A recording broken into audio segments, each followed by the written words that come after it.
She called the police after spotting a MAGA hat and publicly humiliated the man in front of a crowd, unaware that he was the county sheriff.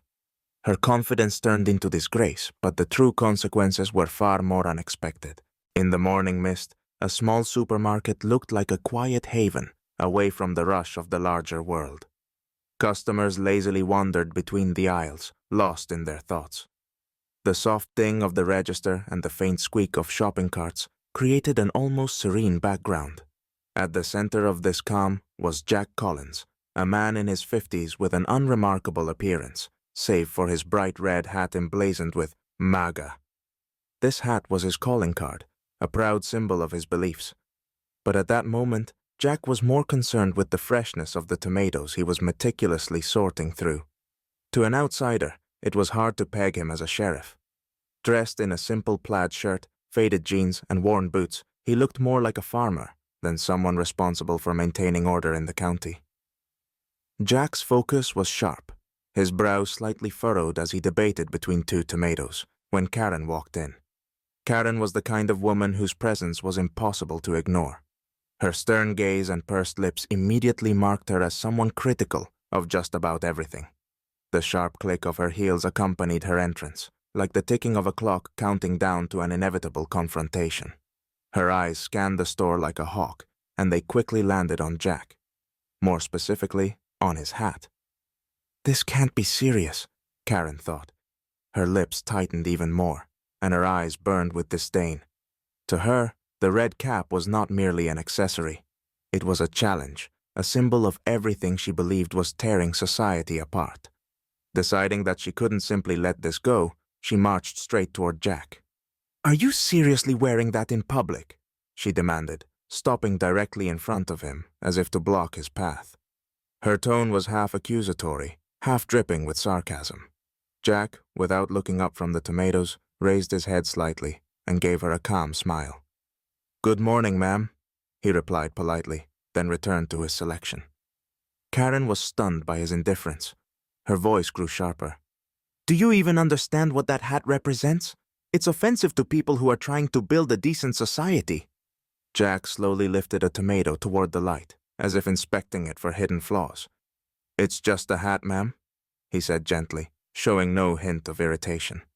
The comment hit Karen like a red flag waved before a bull. Her face reddened, and her voice climbed an octave. "Do you realize how much harm people like you cause? This is absolutely unacceptable." Shoppers began to pause, their curiosity piqued by the escalating tension. A few discreetly pulled out their phones, sensing the potential for a social media-worthy moment. "Well, if no one else will do anything about this," Karen declared, yanking out her smartphone, "I'll call the police myself. This is a public space, and you're violating common decency." She dramatically pressed the call button, speaking loudly into the phone. "Yes, we have a situation here. A man with a provocative appearance. Yes, a red hat. He's disturbing public order." Jack, still undeterred, glanced at her from the corner of his eye. "Ma'am, you do realize I'm going to buy these tomatoes whether you call the National Guard or not, right?" The crowd burst into laughter, but Karen wasn't deterred. Her face twisted with outrage as her voice grew louder. "Everyone can see this. He thinks he can just walk in here and intimidate us. The police will handle this." Jack calmly placed his tomatoes into a bag and headed toward the checkout. As he passed her, he said with a touch of humor, "Sounds great, ma'am. Hope the officers appreciate my choice in produce." The entire store seemed to hold its breath, eagerly awaiting what would happen next.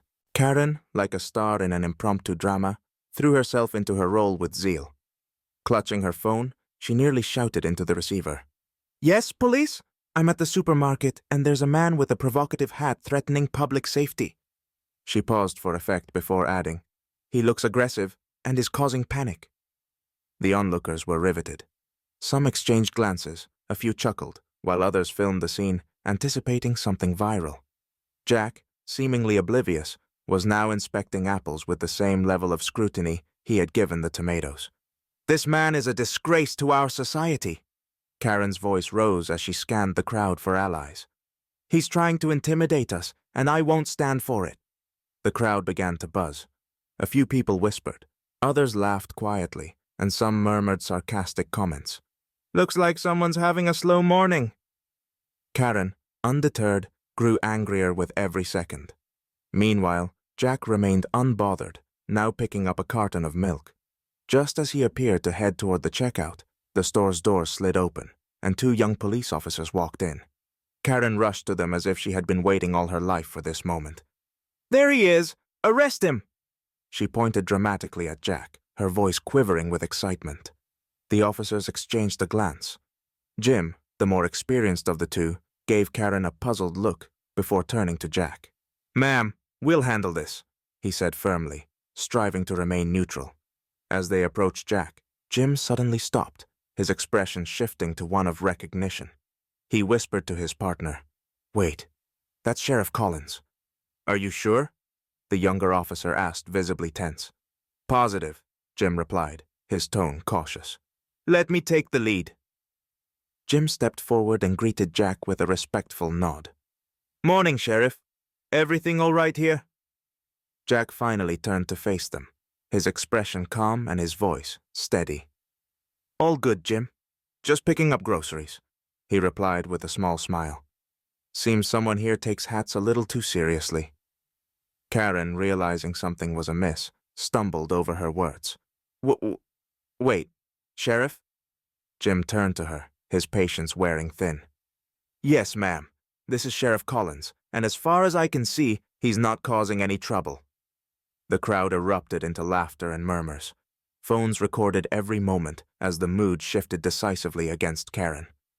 I didn't know," Karen stammered, her face flushing. Jack looked at her with a steady gaze. "Sometimes it's better to get to know a person before judging them, ma'am. It's just a hat," he said, turning back toward the register. "Have a good day." As he walked away, the store broke into applause and laughter, leaving Karen standing frozen, unsure how to recover. Karen stood in the middle of the store, radiating a sense of absolute triumph. Her pointed finger practically burned in the air as it aimed at Jack. The two officers who had arrived exchanged puzzled glances, their demeanor far from what Karen had anticipated. "What are you doing?" she barked, her voice sharp and demanding as she saw the officers standing at attention in front of Jack. "He's disturbing the peace. Arrest him!" Her voice echoed loudly through the supermarket, amplifying her indignation. Shoppers, now fully invested in the spectacle, openly enjoyed the show. Some stifled laughter, while others continued recording, sensing the drama was far from over. Jack finally turned to face the officers, his calm demeanor almost unnerving. Adjusting his cap slightly, he looked them in the eye and said, "Jim, Peter, I think someone is disturbing the peace, but it's definitely not me." The quiet confidence in his tone silenced the room, leaving everyone, including Karen, momentarily stunned. Her face contorted with confusion. "And who exactly are you?" she spat, glaring at him with suspicion. Jim, trying to suppress a smile, leaned toward his partner and whispered something before addressing Karen. His voice carried the tone of someone about to explain something painfully obvious. "Ma'am, this is Sheriff Collins. He's our boss." Karen's face underwent a transformation, as if someone had flipped a switch.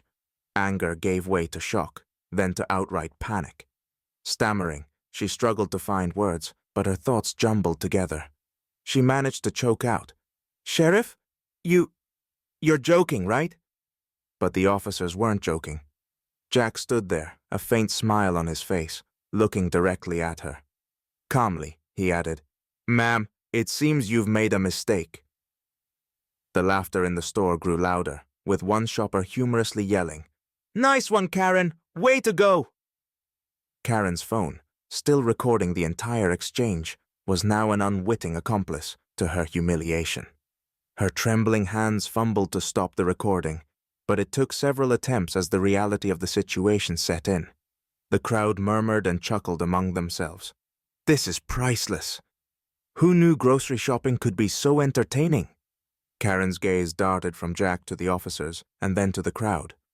Her face alternated between red and pale as she realized that the video would likely go viral by the next morning.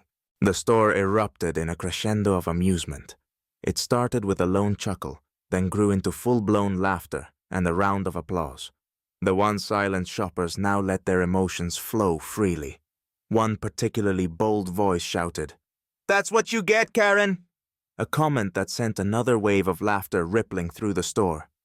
Karen, her face burning with embarrassment, took a step back, attempting to shield herself behind a candy display. It was futile. Every phone in the store seemed fixed on her. She mumbled incoherently, but her words were drowned out by the growing cacophony of laughter and side comments.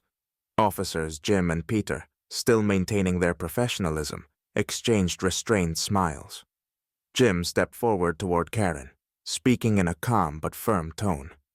"Ma'am, we're going to need you to come down to the station to give a statement. It's standard procedure." "Statement?" Karen's voice cracked with incredulity. "It's him! It's his hat! It's provocative!" Jim raised a hand to cut her off mid-rant. "We'll sort everything out at the station, ma'am. For now, please cooperate." Karen, visibly deflated, complied reluctantly. Her face displayed a mix of anger and humiliation as she followed the officers out of the store. Shoppers watched her leave, some shaking their heads, others recording her exit for posterity. "This is definitely going to be a meme," someone whispered. Meanwhile, Jack resumed his shopping as if nothing had happened. He calmly added a carton of milk to his cart, paused thoughtfully at the cookie aisle, and finally made his way to the checkout line. The cashier, a young woman with twinkling eyes, struggled to keep a straight face as she scanned his items. "Sir," she said, her voice bubbling with barely contained laughter, "you've officially made my day." Jack smiled warmly. "Well, happy to help. Sometimes even a hat can teach a lesson." With a playful wink, he paid for his groceries and headed for the exit. Before pushing open the door, he turned back to the crowd, lifted his cap and said, "It's just a hat, folks." The store erupted into applause as he walked out. Shoppers waved and cheered, with one shouting, "You're the best, Sheriff!"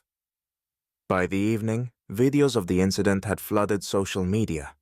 Karen became an instant meme, with captions like, "When a hat becomes your karma," the hashtag #KarenVas. The sheriff trended for days, accompanied by countless reaction videos and commentary. Jack, true to his nature, stayed out of the limelight. When someone at his office joked about his newfound celebrity status the next day, he simply tipped his red hat lower over his eyes and replied, "Not this time." This story wasn't just a viral moment. It was a humorous reminder that behind appearances lies a person. And sometimes the simplest things, like a hat, can spark the most unexpected lessons.